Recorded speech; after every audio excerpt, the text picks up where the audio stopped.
entoure, son esprit nous entoure, nous entoure.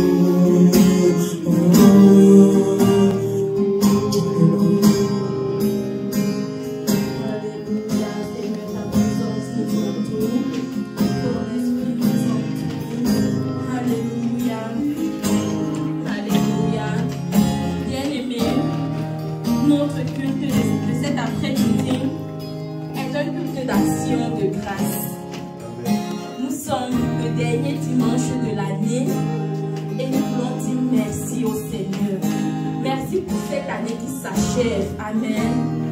Il y a tellement de raisons pour rendre grâce à Dieu. Et nous devons développer cette habitude de l'action de grâce. C'est pourquoi nous allons ouvrir nos Bibles. Avant de passer à la louange, nous allons ouvrir nos Bibles dans 1 Thessaloniciens 5, le verset 18.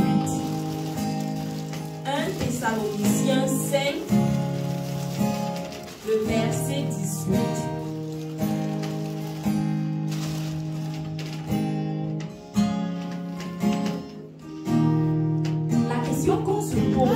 Savoir pourquoi est-ce que nous devons développer l'habitude de rendre grâce à Dieu. Pourquoi? 1 Thessaloniciens 5, verset 18.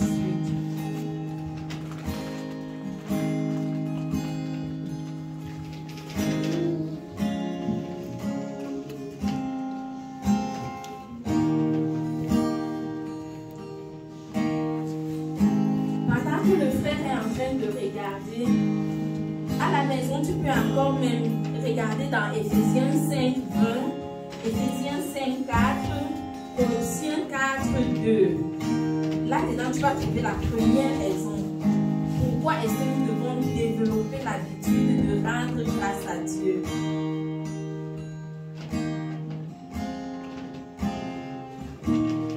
Thessaloniciens 5.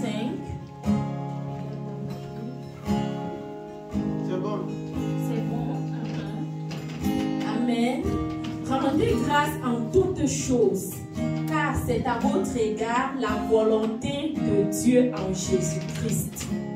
Rendez grâce en toutes choses, car c'est à votre égard la volonté de Dieu en Jésus-Christ. Alors, la première raison, c'est pourquoi est-ce qu'on doit développer cette habitude?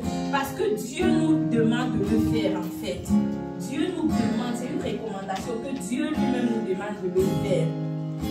Une autre raison, on va ouvrir encore la Bible, on va lire dans 1 Corinthiens 4. 1 Corinthiens 1, 4. Amen. Pendant qu'on le lit, tu peux t'asseoir. Amen. Donc, 1 Corinthiens 1, le verset 4. Pourquoi est-ce qu'on doit développer cette habitude? La première raison, c'est qu'on doit le faire parce que Dieu nous le demande en fait.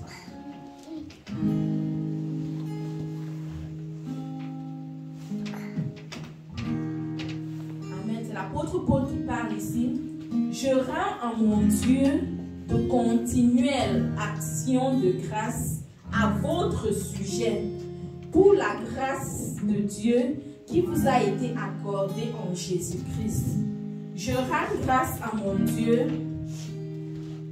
Je rends à mon Dieu de continuelles actions de grâce à votre sujet. Il s'adressait comme ça aux bien-aimés de Corinthe. C'est l'apôtre Paul qui parle. Je rends à mon Dieu de continuelles actions de grâce à votre sujet pour la grâce de Dieu qui vous a été accordée en Jésus-Christ. Alors, la deuxième raison, c'est pourquoi les apôtres avaient également l'habitude de le faire. On prend le cas de l'apôtre Paul.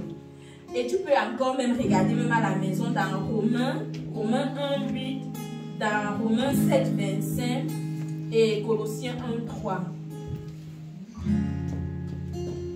On va lire encore dans Jean 6, 11.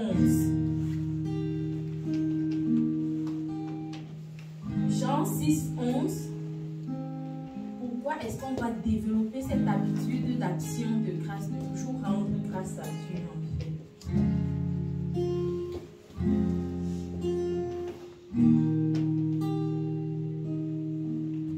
Jean 6, 11.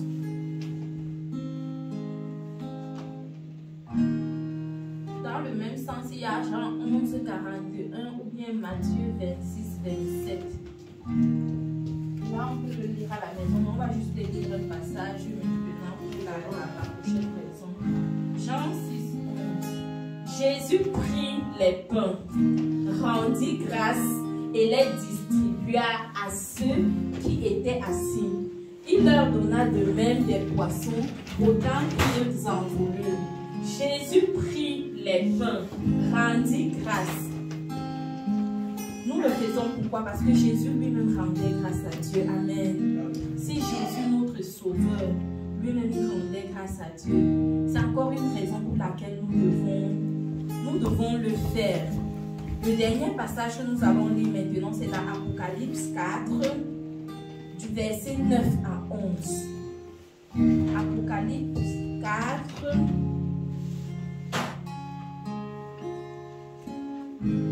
Apocalypse 4, verset 9 à 11. En allemand, c'est Offenbarung. Offenbarung. Apocalypse 4, verset 9 à 11.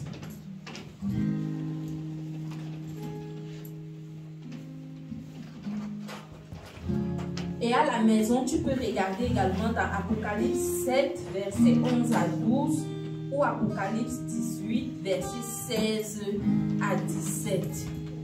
Donc, mais on va juste lire un passage, Apocalypse 4, verset 9 à 11.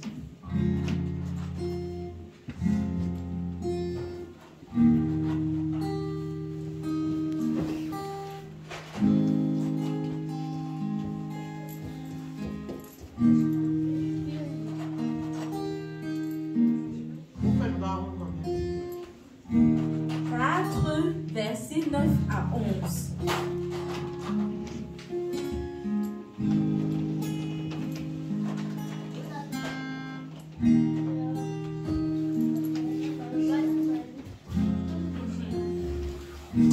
Amen. Quand les êtres vivants rendent gloire et honneur et action de grâce à celui qui est assis sur le trône, à celui qui vit au siècle des siècles. Ici, nous voyons que les créatures dans le ciel élevaient également des actions de grâce au Seigneur.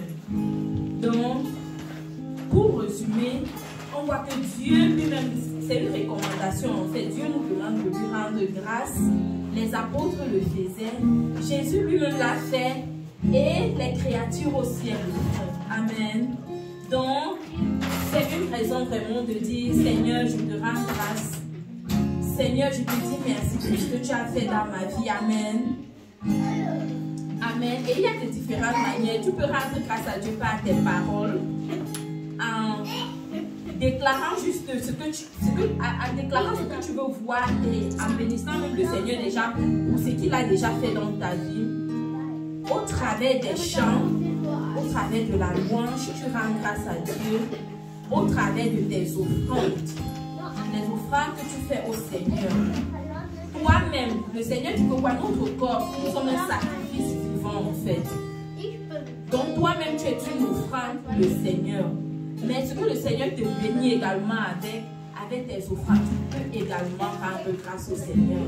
C'est pourquoi, en cette fin d'année, nous allons juste dire, Seigneur, en te célébrant pour ce culte de la fête des récoltes, pour te rendre grâce de ce que tu nous as donné, tu vas bénir le Seigneur également, tant avec tes paroles, avec les chants, les louanges, également avec ce qu'il a mis dans avec ce qu'il t'a béni avec tes offrandes. Amen.